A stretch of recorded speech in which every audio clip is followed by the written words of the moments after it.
Tapi sebelum saya oper ke Pak Yohanes, mari kita lihat dulu sedikit ya.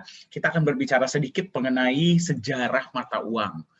Ya, jadi sebelum kita masuk ke cryptocurrency, sebenarnya sejarah mata uang itu seperti apa dan kenapa cryptocurrency itu dibuat. Ya, mari kita akan lihat sama-sama. Oke. Saya share screen dulu.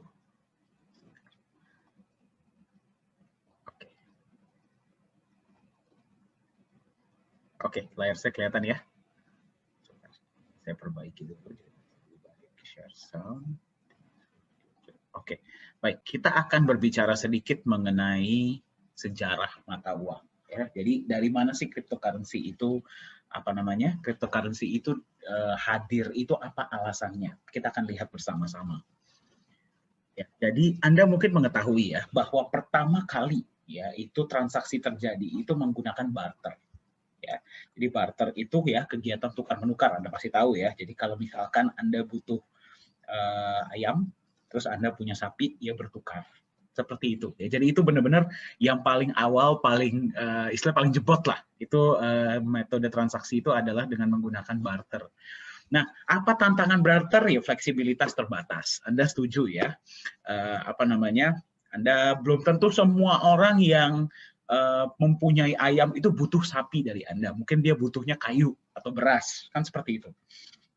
Dan mobilitas terbatas. Anda nggak dengan mudahnya bisa membawa sapi Anda, misalkan mesti bertukarnya berapa puluh kilometer, gitu kan susah. Ya. Jadi mobilitas sangat terbatas. Jadi pada saat itu dibuatlah uang logam.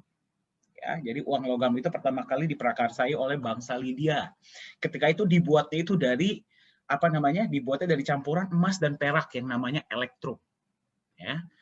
Jadi untuk mendapatkan sebuah barang itu mereka harus menukar dengan uang logam yang sesuai. Jadi kan lebih uniform ya untuk semuanya.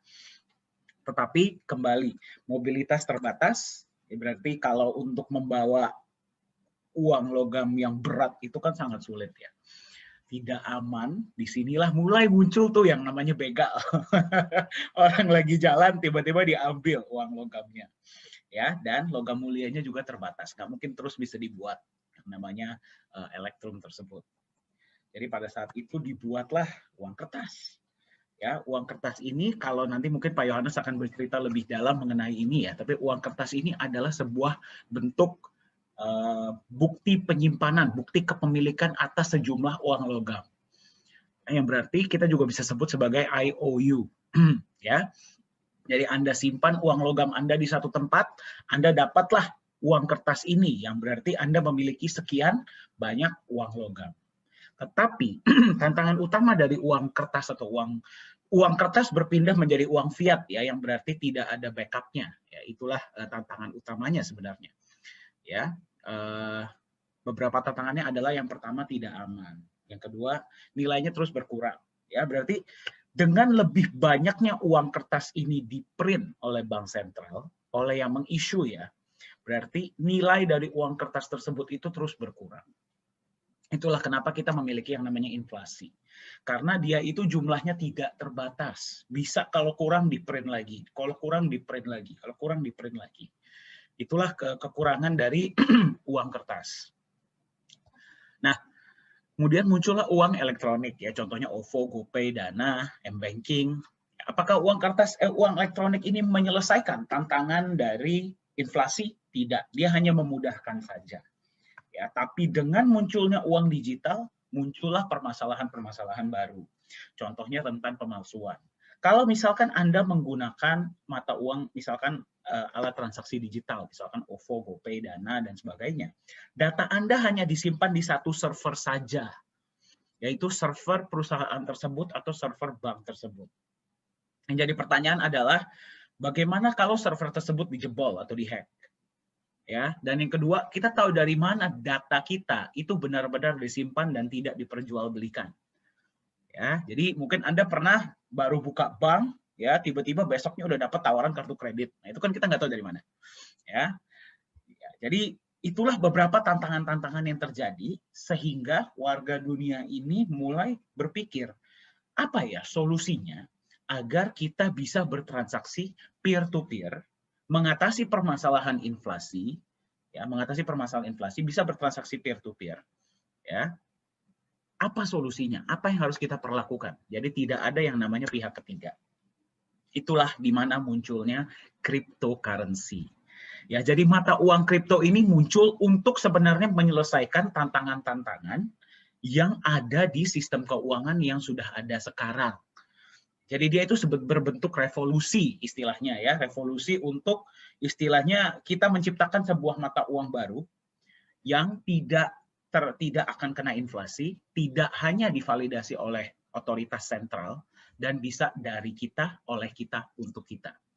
Nah, ternyata dia itu sudah mulai terkenal ya sekarang, apalagi kemarin Bitcoin nilainya sudah sangat tinggi.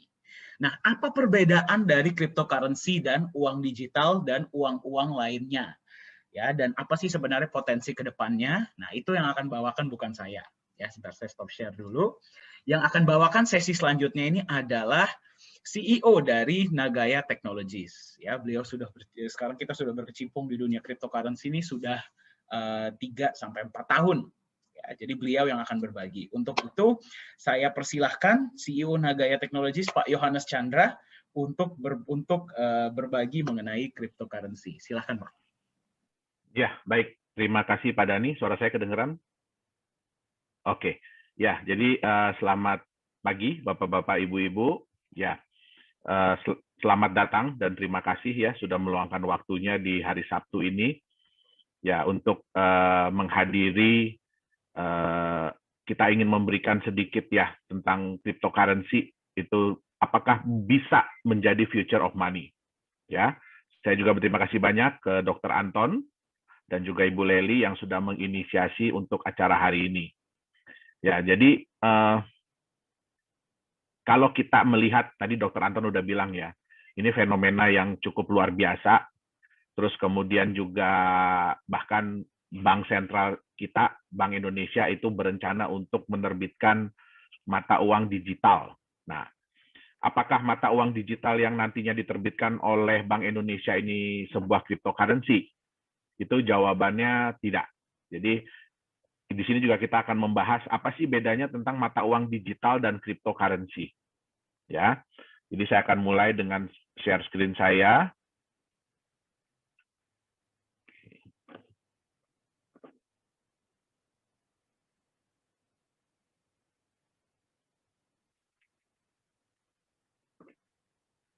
Udah kelihatan pada ini saya punya share screen?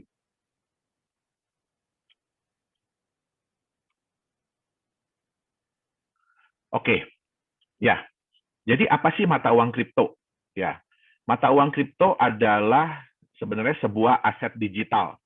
Ya, jadi Bapak Ibu nggak bisa pegang bentuknya. Jadi nggak ada fisiknya. Kalau ditanya Bitcoin itu bentuknya seperti apa sih?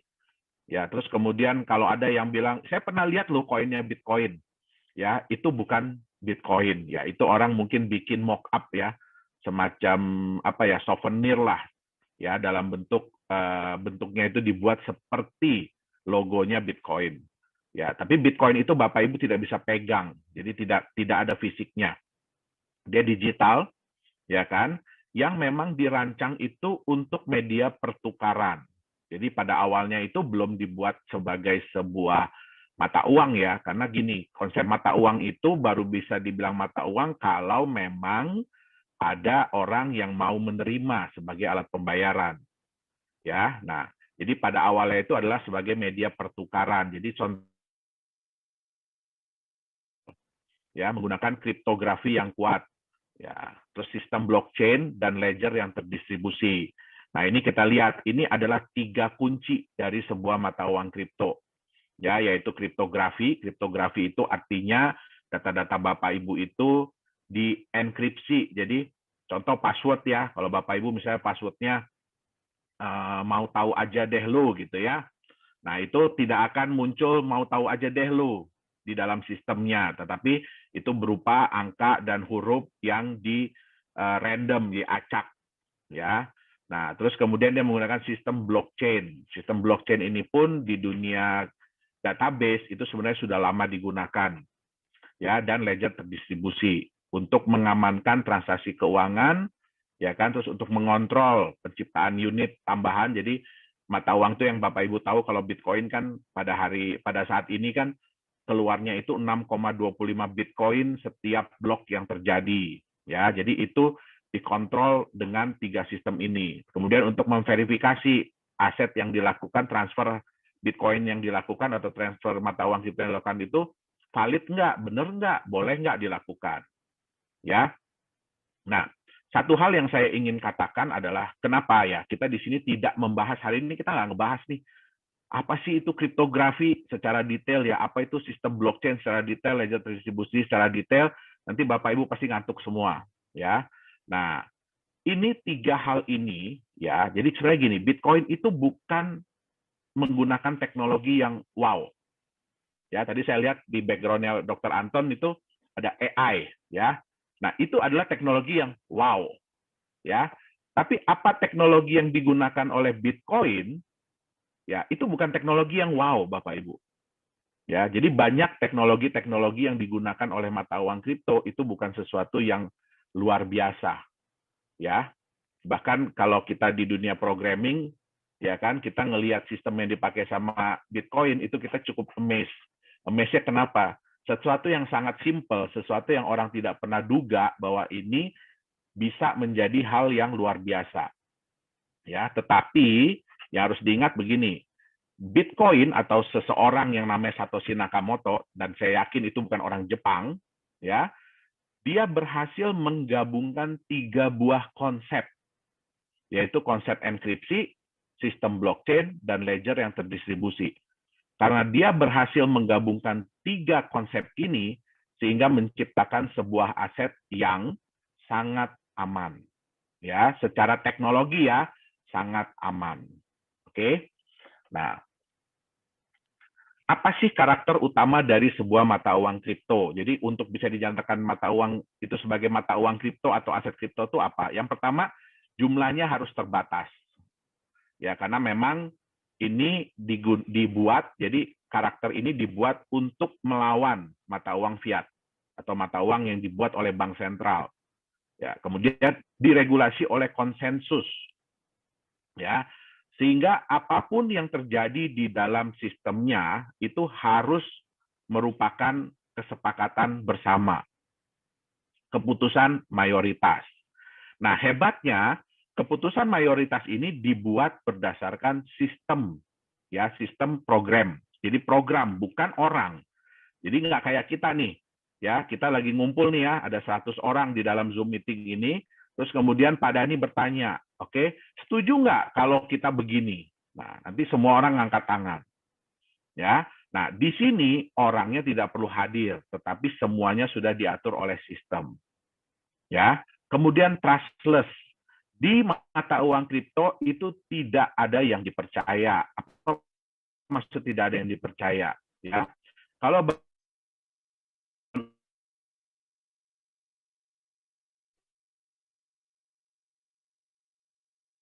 uang sejumlah itu adalah si bank ABC. Ya, jadi kalaupun misalnya 10 orang, ya pada tanggal sekian saya ada deposit uang sejumlah berapa miliar di bank ABC ini, ya. Nah, terus bukti yang Bapak Ibu pegang tuh yang kertas setoran, slip setoran itu mungkin hilang, ya. Nah, itu nanti, ya, kalau bank bisa bilang, jadi bank bisa bilang ini, enggak, Bapak Ibu nggak punya uang sekian miliar, mungkin cuma berapa puluh juta, gitu loh, mungkin cuma berapa puluh juta. Nah, yang berhak untuk menentukan benar atau tidak itu hanya 1 orang, ya. Nah, di mata uang kripto itu tidak bisa terjadi. Jadi di mata uang kripto itu semua orang nggak ada yang saling percaya, ya. Semua orang nggak ada yang saling percaya. Tadi yang saya bilang distributed ledger itu artinya apa? Ledger itu Bapak Ibu tahu ya, kayak ya, di sini kan ada banyak teman-teman pengusaha ya. Nah, ledger itu adalah buku. Jadi buku transaksi. Ya, jadi kita semua itu mencatat transaksi apapun yang terjadi, ya, semua orang pegang buku masing-masing. Jadi pada saat ada suatu transaksi antara si A dengan si B, ya semua orang akan ngecek di buku masing-masing, benar nggak si A itu punya uang sekian. ya. Begitu ada satu aja yang menyatakan, di buku saya itu salah loh, ya, di buku saya itu saya udah hitung A itu nggak punya sekian. Nah, sistem itu akan warning, ya. Jadi dia akan warning, terus dia akan ngasih tahu ke yang lain-lain, ini benar nggak sih si A ini punya dana sekian, sehingga yang lain ikutan ngitung, ya. Nah, itu yang disebut dengan trustless. Jadi nggak ada satu pihak yang menyatakan bahwa, oh benar kok si A punya. Terus kalau ada yang lain bilang nggak, dia nggak punya, nah itu, terus dia bilang, apa yang si pihak yang paling utama ini nggak bisa bilang, oh nggak peduli saya, ya di buku saya dia benar. Nah, itu nggak bisa terjadi. Kemudian transparan. Apa yang dimaksud dengan transparan? Ya, kalau di dunia perbankan, Bapak Ibu mau ngecek nih, misalkan Pak Dani bilang sama saya, Pak saya udah transfer duit, mungkin Bapak Ibu ingat ya, dulu itu bank itu biasanya jam 10 itu dia melakukan maintenance, ya, jadi dia melakukan maintenance. Pak Dani udah transfer uang ke saya, tapi belum tentu uangnya udah masuk di rekening saya. Jadi angka itu belum muncul di tempat saya, tapi di tempat Pak Dani udah kepotong. Nah, ini dulu banyak disalahgunakan ya oleh orang-orang yang tidak bertanggung jawab. Jadi mereka itu selalu melakukan transfer itu malam-malam. Ya, terus mereka akan bilang, "Oh, saya udah transfer, saya udah transfer, saya udah transfer." Ya kan? Tapi di bank saya belum muncul nih. Nah, akhirnya gimana? Mau nelpon ke bank juga nggak bisa, karena di data bank itu juga kalau dia lagi maintenance nggak akan muncul di CS, di customer service itu nggak akan muncul. Ya. Nah, sehingga terjadilah yang namanya penipuan. Ya. Udah barangnya kirim pesan. Ya, nah dunia mata uang kripto semua ini transparan. Bapak Ibu bisa lihat ya, itu namanya Explorer. Jadi Bapak Ibu bisa cek kalau ada Pak Dani misalkan bilang sama saya, ya, saya udah transfer Pak ke Bapak. Oke. Nah, ke saya gitu ya, Pak Dani udah transfer ke saya. Nanti saya tinggal minta sama Pak Dani, tolong kasih saya dong transaction ID-nya. Nah, saya tinggal masukin di blok Explorer itu transaction ID, saya bisa cek bener nggak Pak Dani ada kirim ke alamat yang saya kasih. Ya, ke nomor rekening yang saya kasih. Nah, jadi nggak perlu lagi telepon-telepon ke bank segala macam. Ya, transparan, tapi rahasia. Nah, gimana caranya sesuatu yang transparan tapi rahasia? Ya, nah di dunia cryptocurrency, di dunia mata uang kripto, ya, orang itu dikenal dengan yang namanya wallet address. Jadi alamat wallet, alamat dompet. Nah, ini bentuknya adalah kombinasi antara angka dengan huruf yang panjang sekali. Ya, sehingga siapa yang bisa mengetahui? Ada nih, semua orang bisa tahu, oh ada transferan dari si alamat wallet A ke alamat wallet B. Tapi sejauh itu aja mereka bisa tahu. Mereka nggak bisa tahu siapakah si A, siapakah si B. Yang tahu hanya si A dan si B. Nah, itu dia. Jadi walaupun transparan tapi rahasia. Kemudian sulit dimanipulasi. Kenapa saya bilang sulit dimanipulasi? Bukan tidak bisa ya, tapi sangat sulit dimanipulasi. Kenapa? Karena setiap orang itu memegang buku besar, buku transaksi itu setiap orang pegang.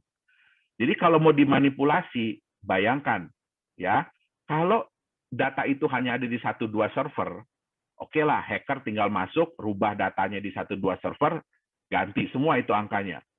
Tapi bagaimana caranya merubah ya dalam waktu yang sangat cepat, oke, data di ribuan atau ratusan ribu. Ya, sekarang ini pemegang data wallet di Bitcoin ya itu sudah hampir 1 juta wallet.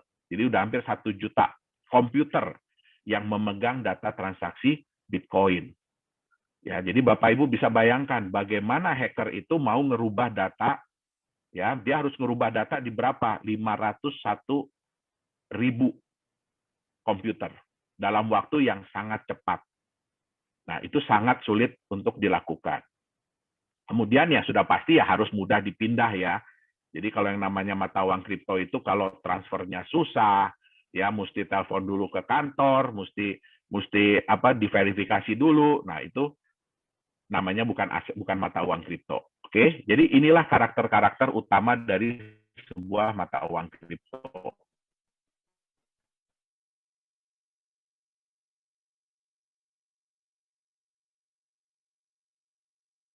Sudah memulai ya digital money-nya. Nah, apa bedanya antara mata uang kripto dengan digital money? Oke. Yang pertama adalah mata uang kripto itu adalah sebuah mata uang independen. Jadi kalau ditanya Bitcoin itu dibuat oleh siapa, itu nggak ada yang bisa jawab. Ya, dia terkait dengan mata uang apa, itu tidak ada jawabannya. Oke, jadi dia mata uang independen. Digital money itu berdasarkan mata uang fiat. Ya, contoh apa sih digital money? Digital money pertama yang pernah hadir itu adalah ATM. Ya, Bapak Ibu kan pasti hampir semua orang di sini pasti pegang ATM ya.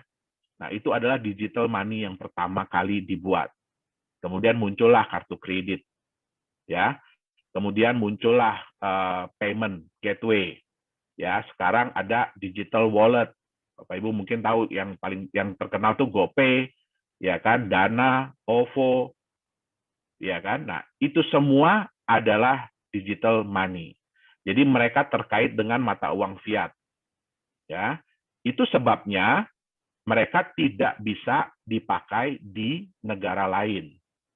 Jadi Bapak Ibu nggak bisa ya punya OVO atau punya Dana atau punya GoPay terus pergi ke Singapura pengen bayar pakai itu, nggak bisa. Ya, karena mereka itu terkait dengan mata uang lokal. Oke. Nah, mata uang kripto itu ya sayangnya sampai saat ini tuh tidak diregulasi. Ya, jadi tidak ada yang meregulasi mata uang kripto. Ya, kalau mata uang digital money itu diregulasi oleh otoritas yang berwenang. Ya, contohnya untuk GoPay, Dana, OVO, ya itu diregulasi oleh Bank Indonesia, Bank Sentral. Oke. Nah, kalau mata uang kripto itu verifikasinya terdistribusi yang saya tadi bilang. Ya, kalau di digital money verifikasinya sentral. Sentral itu maksudnya gimana? Waktu Bapak Ibu mau bayar pakai GoPay, siapa yang menyatakan Bapak Ibu berhak untuk membayar sejumlah sekian? Yaitu pihak GoPay-nya. Kalau pakai OVO, ya pihak OVO-nya. Nah, itu dia bilang dengan verifikasi sentral. Ya, jumlahnya terbatas. Mata uang kripto itu jumlahnya terbatas. Bitcoin sampai kapanpun jumlahnya maksimum hanya 21 juta. Ya, sekarang yang sudah beredar 18 jutaan. Contoh di Nagaya, ya maksimum yang beredar nantinya adalah 50 juta. Nah, sedangkan untuk digital money jumlahnya tidak terbatas. Karena dia mengikuti mata uang fiat. Ya, Bapak Ibu tahu sudah berapa banyak mata uang rupiah yang beredar? Dan apakah jumlahnya selalu tetap dari tahun-tahun yang lalu? Tidak. Dia jumlahnya selalu bertambah. Nah, kemudian bedanya lagi mata uang kripto itu diterbitkan berdasarkan konsensus. Jadi contoh kayak Bitcoin. Kalau sudah dinyatakan saat ini keluar 6,25, ya itu nggak bisa tiba-tiba berubah, kita mau tambah deh. Sekali keluar jangan 6,25 deh, bikin jadi 50 lagi, itu nggak bisa. Karena sekali sudah dijalankan, konsensus itu sudah berjalan, selamanya akan seperti itu. Nah, berbeda dengan digital money, itu diterbitkan oleh otoritas. Jadi bergantung daripada otoritas, mereka mau terbitin uang baru atau tidak. Ya. Nah, bedanya lagi mata uang kripto ini yang paling penting dan yang kita tekankan itu ledgernya terdistribusi. Ya, jadi Bapak Ibu bisa memastikan bahwa apapun yang transaksi yang terjadi itu adalah benar. Ya. Dengan digital money, ledgernya tersentralisasi. Oke. Nah, sekarang apa sih itu blockchain teknologi?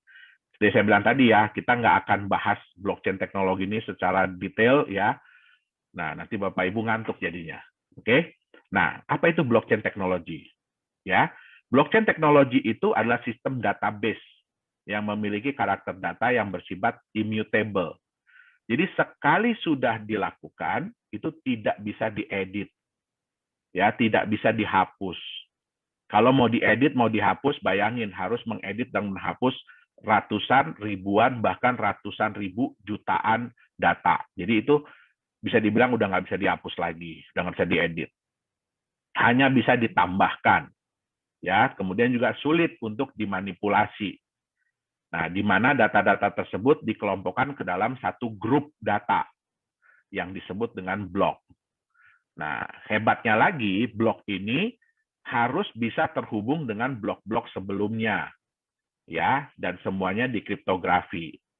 Ya, jadi kalau mau ngerubah blok yang nomor 10, ya berarti blok dari nomor 1 harus dirubah. Nah, itu nggak gampang. Oke. Nah, cara kerjanya gimana sih? Ya. Nah, Bapak Ibu contohnya nih, ada si A yang mengirim 1 Bitcoin kepada si B. Nah, data ini akan dikirimkan, ya. Data ini akan dikirimkan kepada semua pemegang wallet. Nah, data-data yang dikirimkan ini nantinya akan dibuat menjadi 1 blok dan kemudian dienkripsi. Nah, itu ada beberapa mesin. Jadi bukan orang yang menghitung ya. Jadi jangan dibayangin di blockchain itu ada adminnya. Jadi ada yang ngitung ya pakai kalkulator gitu. Oh, ini benar nggak nih? Benar nggak pakai Excel gitu? Nggak ada. Ya.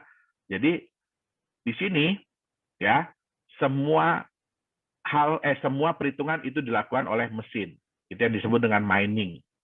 Ya. Nah, sebenarnya saya juga nggak setuju ya kalau Bitcoin atau cryptocurrency ini dibilang mining. Itu hanya sebuah anggapan. Ya, sebuah anggapan seolah-olah untuk menunjukkan bahwa mata uang kripto itu setara dengan emas. Ya, setara dengan emas. Nah, itu saya sangat nggak setuju.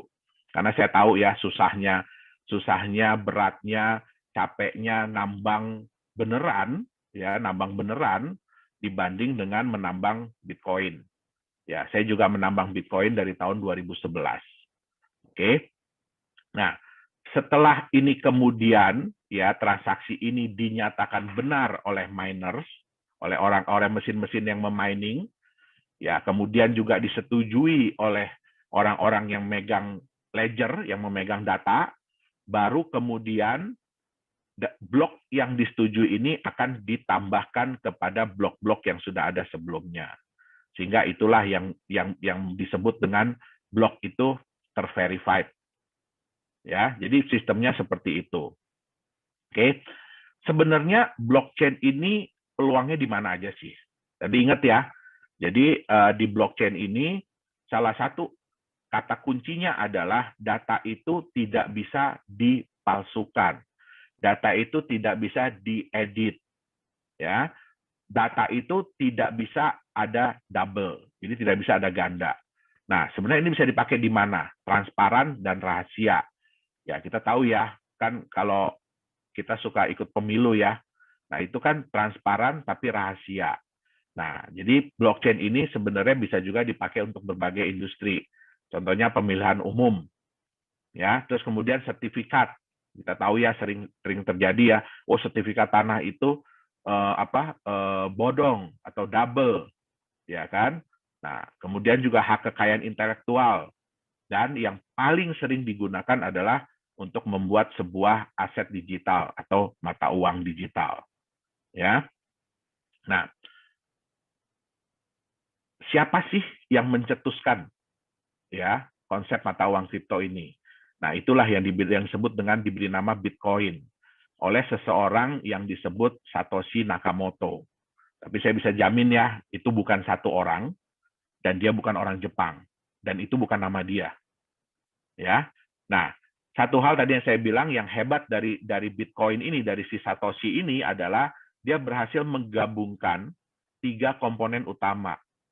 Kriptografi, ledger dan terdistribusi, dan teknologi blockchain. Nah, gabungan ketiga komponen ini ya memungkinkan Bitcoin bisa melaksanakan fungsi peer-to-peer, jadi transfer secara desentralisasi dan tidak dapat dipalsukan. Oke. Kenapa Bitcoin muncul? Ya, Bitcoin muncul ini sebenarnya adalah sebuah revolusi. Ya, dari ketidakpercayaan masyarakat dunia terhadap bank sentral. Ya, contoh kepercayaan itu apa? Bapak Ibu, ada yang bisa tahu, mungkin bisa chat ya di sini ya. Ada yang bisa chat di sini. Sebenarnya uang yang Bapak Ibu pegang, selain daripada yang selama ini kita pelajari ya, itu kan sebagai alat tukar yang sah. Ya, ada yang tahu nggak sih itu sebenarnya apa?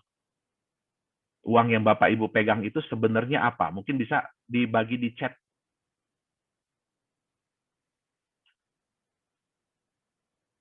uang yang Bapak Ibu pegang itu sebenarnya adalah apa?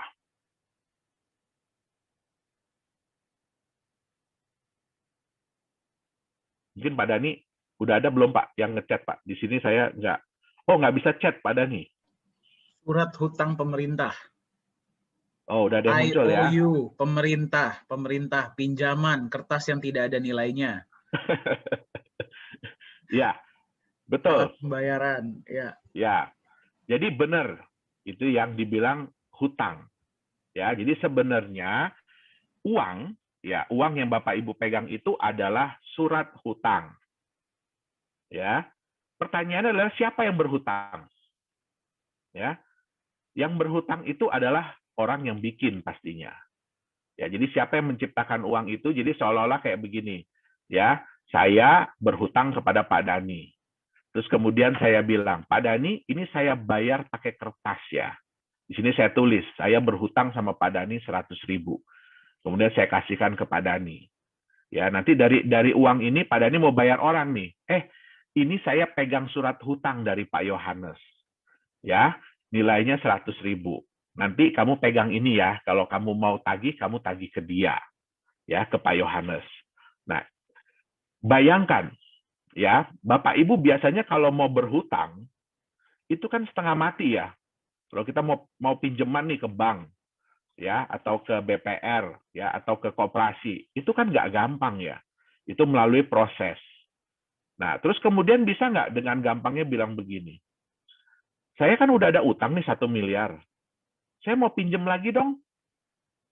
Ya, saya mau nambah utang saya jadi 2 miliar. Terus tinggal minta aja, tinggal ngambil aja. Nggak bisa, tentu harus diverifikasi dulu. Ya. Nah, hebatnya di konsep mata uang itu, ya, itu bisa dicetak terus. Jadi uang ini, jumlah hutang ini bisa dicetak sendiri. Ya, tentu saja memang ada hal-hal yang dipertimbangkan. Ya, tetapi ya kan berarti enak banget dong ya. Nah, itulah salah satu hal yang pertama. Ya, ini juga muncul awalnya karena krisis, ya, krisis moneter. Ya, Bapak Ibu sering baca ya, begitu ada krisis moneter biasanya mata uang kita itu anjlok. Ya, terus kemudian di Amerika kalau udah krisis moneter, ya bank sentralnya gampang aja ya, tinggal cetak duit, bagi-bagi lagi ke orang. Ya kan, apalagi Amerika, mohon maaf. Ya, karena memang sekarang ini patokan mata uang dunia memang masih di US dollar. Makanya banyak negara yang berusaha untuk mengurangi kekuatan US dollar. Oke.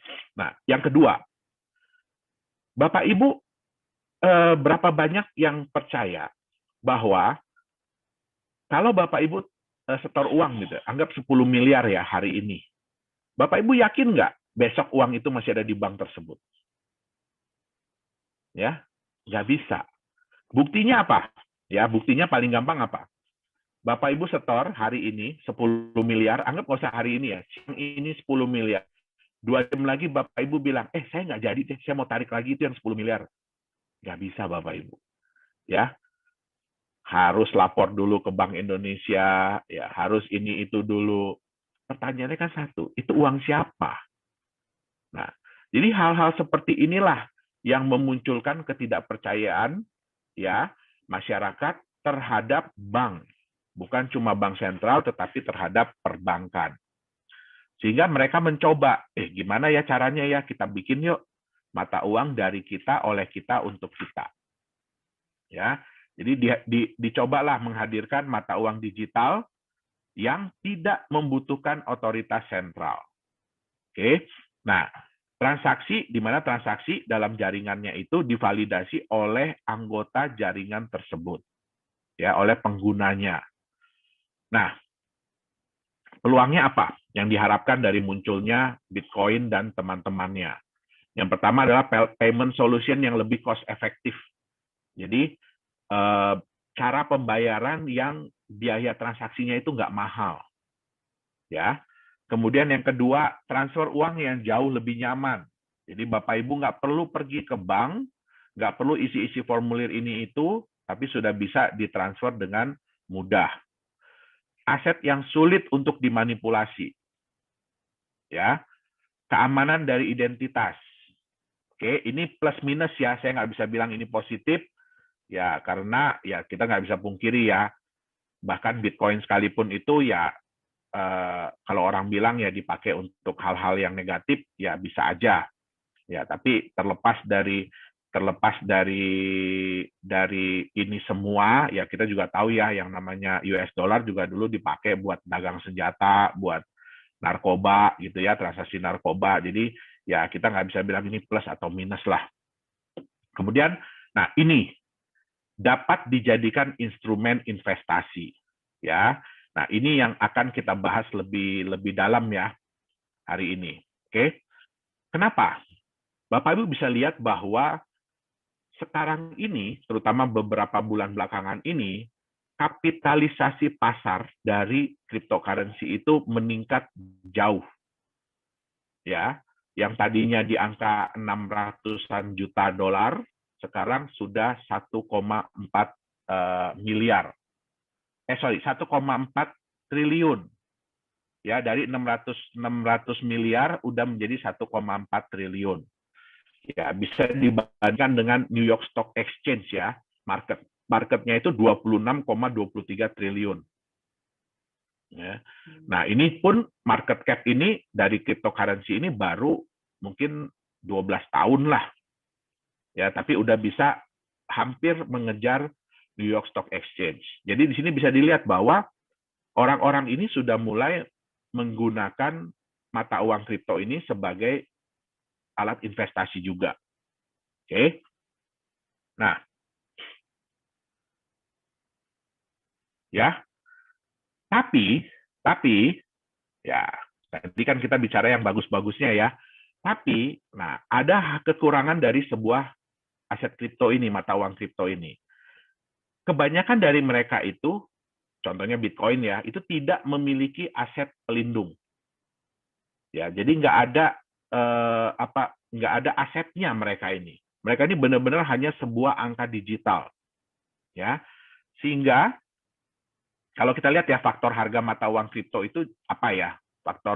Faktornya itu yang pertama adalah aset pelindung, ada apa enggak?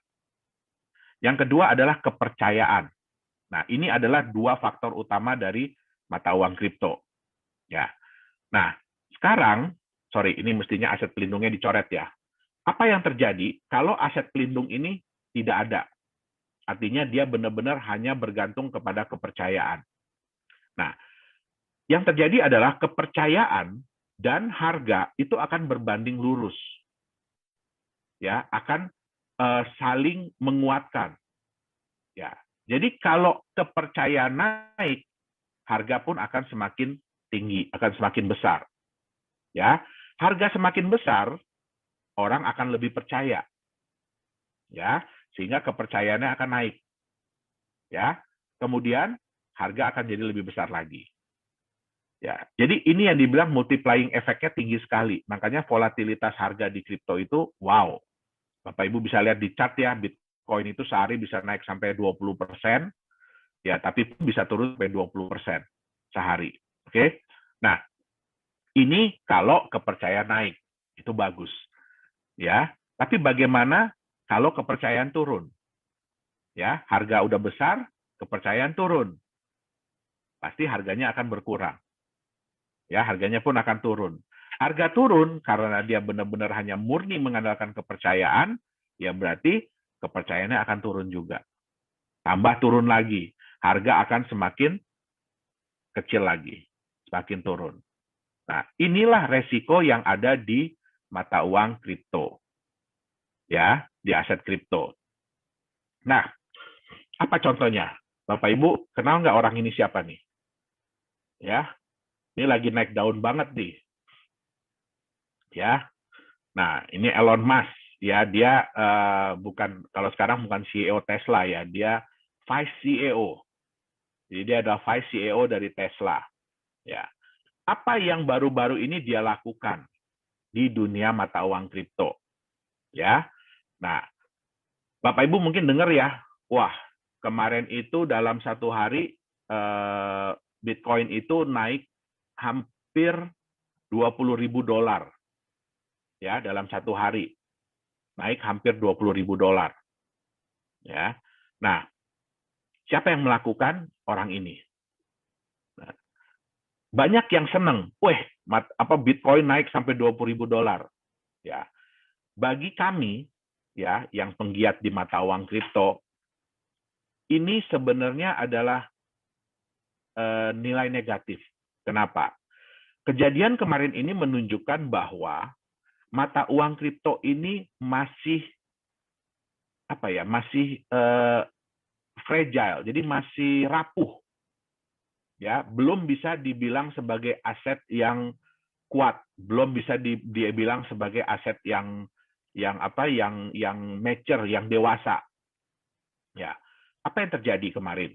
Ya, ini kalau mungkin Bapak Ibu belum kepikiran apa sih strategi yang dilakukan oleh yang namanya Elon Musk ini.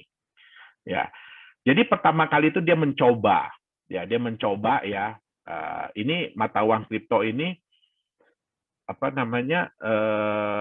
seberapa kuatnya sih. Jadi dia nyoba-nyoba dulu dengan mata uang yang namanya Doge.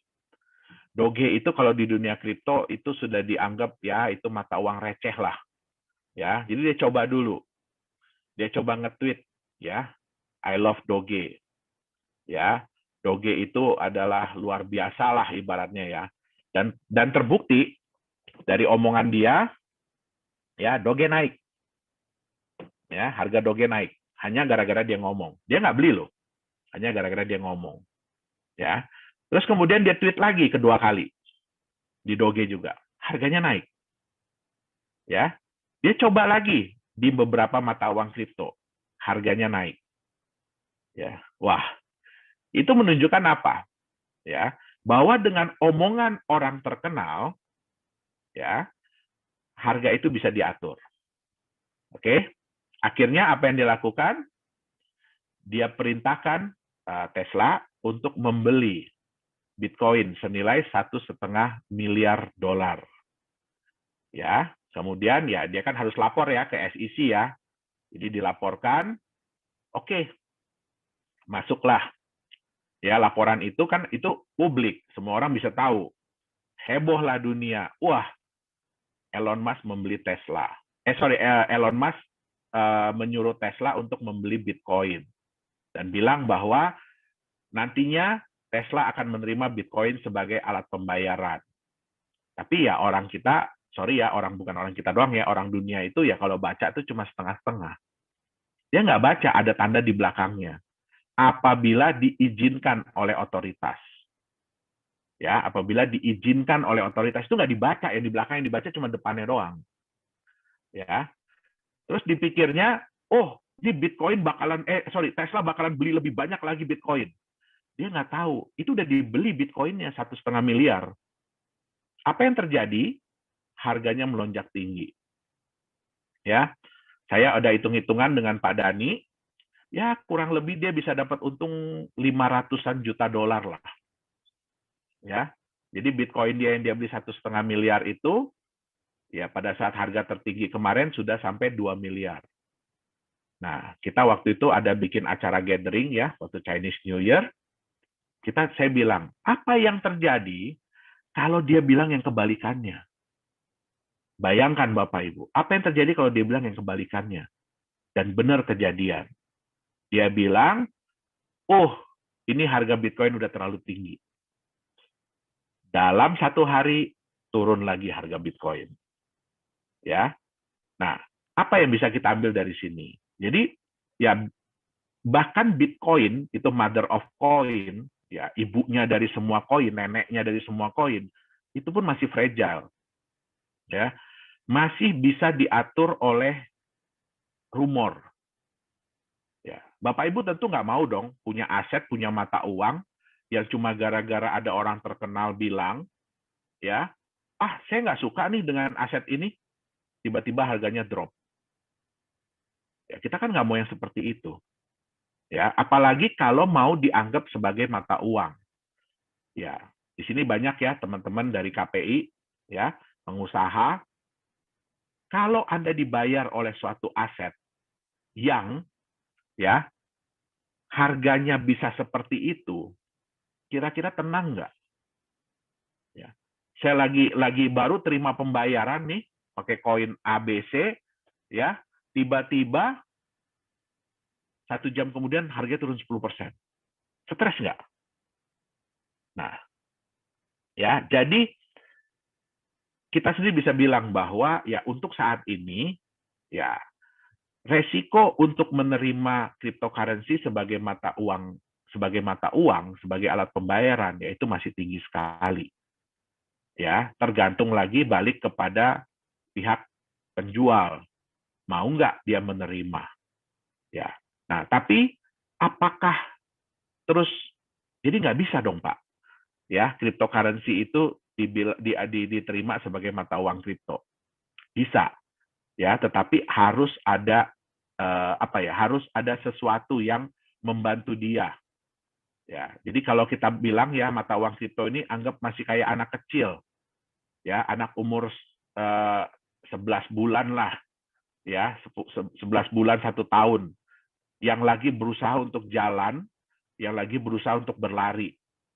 Ya, tentu saja nggak bisa ya, tiba-tiba langsung jalan lari gitu ya, nggak bisa ya, ada yang nabrak tembok, ada yang jatuh. Nah, sehingga perlu sesuatu untuk membimbing dia, untuk menjaga dia. Ya, nah, saya sampai lupa, gara-gara ngebahas orang ini, saya sampai lupa. Ini chartnya. Ya, ini chartnya.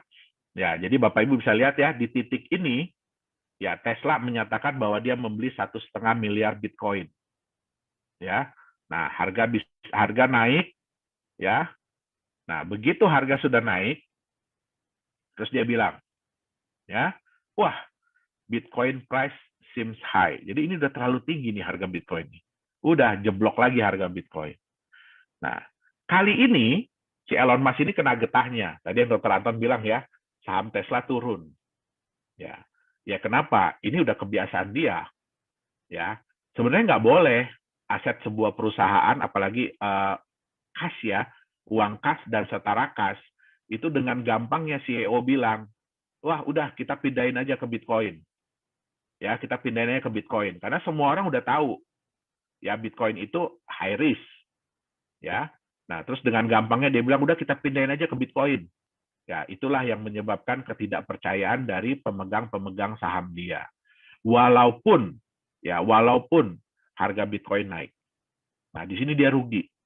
Mungkin dia dapat keuntungan dari Bitcoin 500-an juta dolar, ya tapi dari penurunan harga saham, ya dia kehilangan nilai saham dia hampir 200 miliar kalau nggak salah saya, 200 miliar dolar. Nah, jadi sekali ini dia kena getahnya. Ya, makanya juga CEO Microsoft bilang, ya, kalau Anda tidak sekaya Elon Musk, jangan deh bermain di Bitcoin. Ya, kenapa? Bitcoin ini, jujur, Bitcoin ini sudah dianggap bukan lagi sebagai mata uang sebenarnya, tetapi sudah dianggap sebagai gambling atau judi.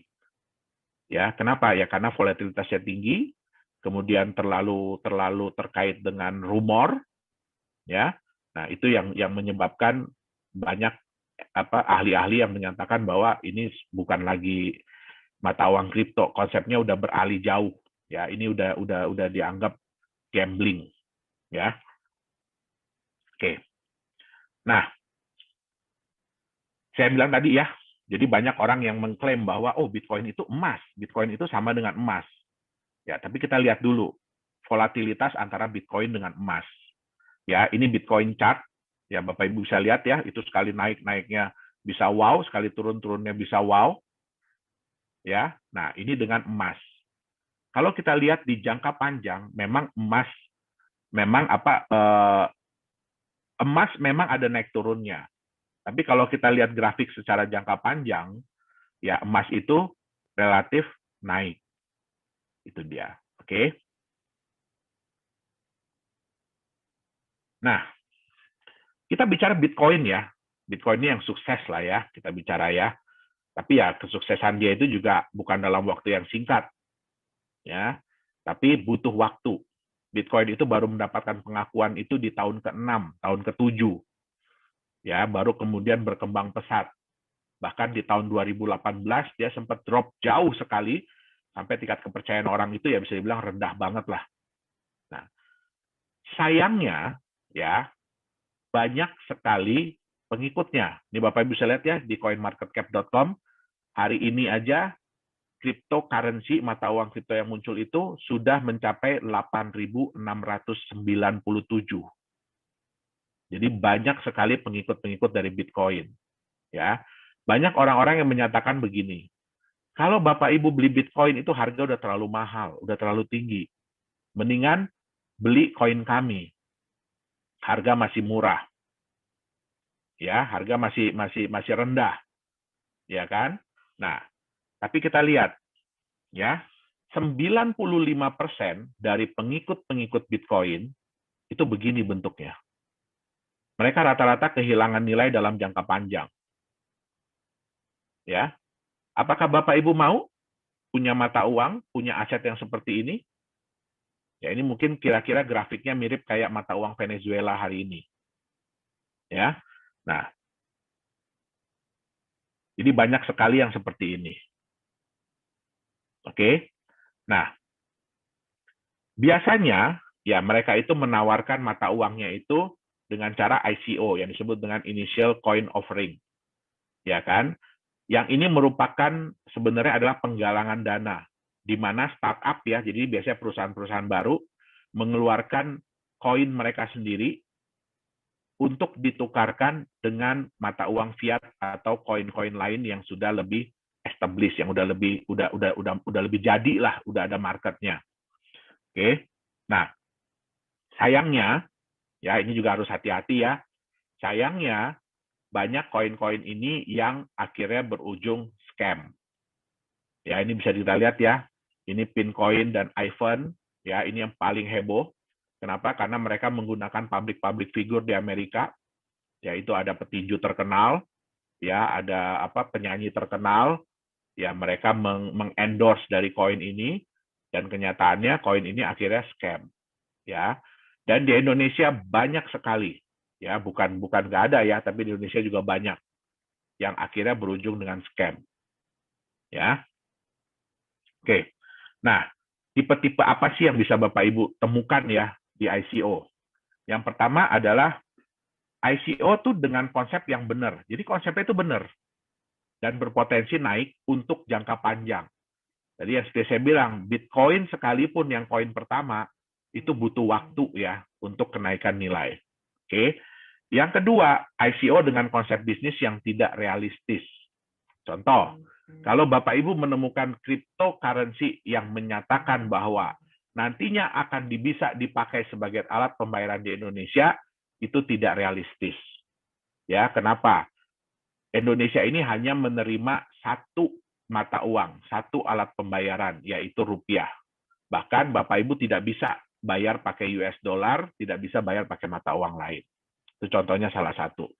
Kemudian, ya contohnya adalah yang memberikan janji imbal hasil yang luar biasa. 1% sehari, 3% sehari, 30% sebulan, ada yang 100% sebulan. Nah, itu tidak realistis. Oke. Konsep bisnis yang sama saja seperti yang lain. Ya, biasanya ICO ini mereka menawarkan konsep bisnis apa? Mereka akan bikin market dari kripto. Ya, tadi mungkin nanti bisa lihat ya di CoinMarketCap, hari ini market dari kripto, jadi orang-orang yang berusaha menyediakan tempat jual beli kripto itu sudah 35.000 market. Ya, apakah semua akan berhasil? Tentu tidak. Ya, jadi kalau misalkan ini yang paling penting ya, Bapak Ibu tolong pelajari. Kalau konsep bisnisnya sama saja dengan yang lain yang sudah pernah gagal, ya berarti jangan diikutin. Oke? Nah, banyak juga ya ICO itu dengan tim manajemennya jago IT. Wah, mereka jago banget komputer, program segala macam, tapi tidak jago bisnis. Ya, kenapa? Ya karena ya saya bilang tadi ya, itu kan penggalangan dana ya untuk menjalankan bisnis, untuk menjalankan proyek. Ya, tapi kalau orang-orang yang nggak jago bisnis ya sama aja bunuh diri. Oke? Nah, Dan banyak sekali ICO yang memanipulasi data. Ya, jadi mereka bilang bahwa mereka klaim mereka sudah jual sekian juta koin untuk menunjukkan bahwa, oh ini hype loh, ya banyak orang yang pengen memiliki koin kita, tapi mereka nggak bisa tunjukin datanya, tidak mau tunjukin datanya. Nah, berujungnya apa? Ya dana yang ingin dicapai tidak, dana yang ingin dikumpulkan tidak tercapai, sehingga ya bisnisnya nggak jadi jalan. Oke. Nah, yang terakhir dan ini yang paling harus dijauhi adalah ICO yang fraud atau scam.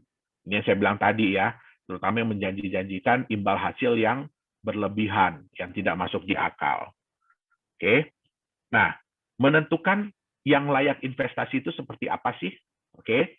Yang pertama adalah legalitas.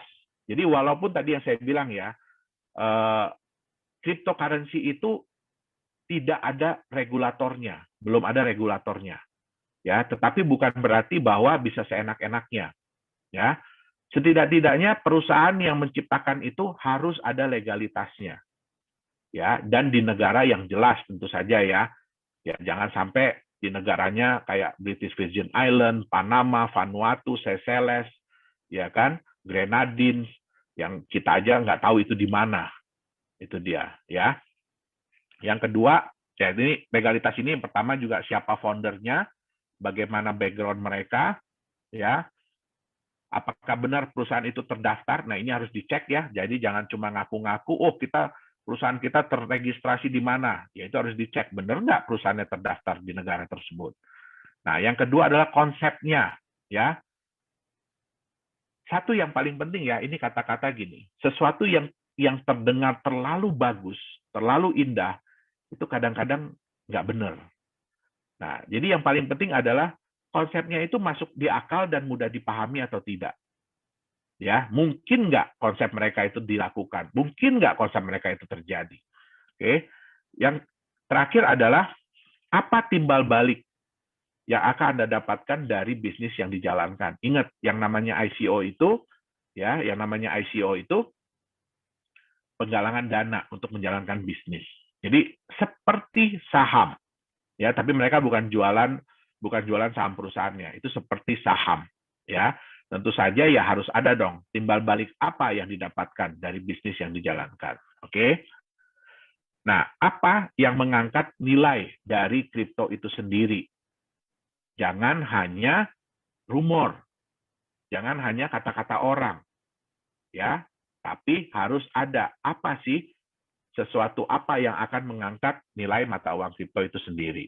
Nah, jadi kesimpulannya mata uang kripto sebagai masa depan. Ya, bagus. Sebenarnya mata uang kripto ini kalau dibuat sebagai uang masa depan itu bagus. Kenapa? Jumlahnya terbatas yang pertama. Ya, ini tentu saja bisa mengurangi inflasi. Ya. Yang kedua, desentralisasi, tidak ada dominasi dari bank sentral. Ya, sehingga siapa yang mengatur, siapa yang menentukan benar atau tidaknya, ya ini penggunanya sendiri. Ya. Transparan tapi rahasia. Ya, jadi susah ya untuk menipu di dunia kripto ini, untuk nipu bahwa, oh, saya udah transfer nih ke Pak Dani nih, ya kan? Itu sulit, tapi nggak dilakukan gitu ya. Nah, itu sulit, karena semuanya transparan. Nah, yang terpenting adalah marketnya itu global. Ya, jadi contoh, Bapak Ibu bawa rupiah, ya, kalau pergi ke Singapura sih bisa ditukar ya, pergi ke Malaysia bisa ditukar.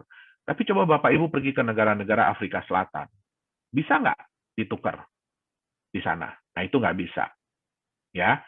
Nah, di mata uang kripto ini, ya salah satu keunggulannya tadi apa ya? Sudah ada 35.000 market yang siap untuk menerima, siap untuk menjual beli sebagai tempat pertukaran.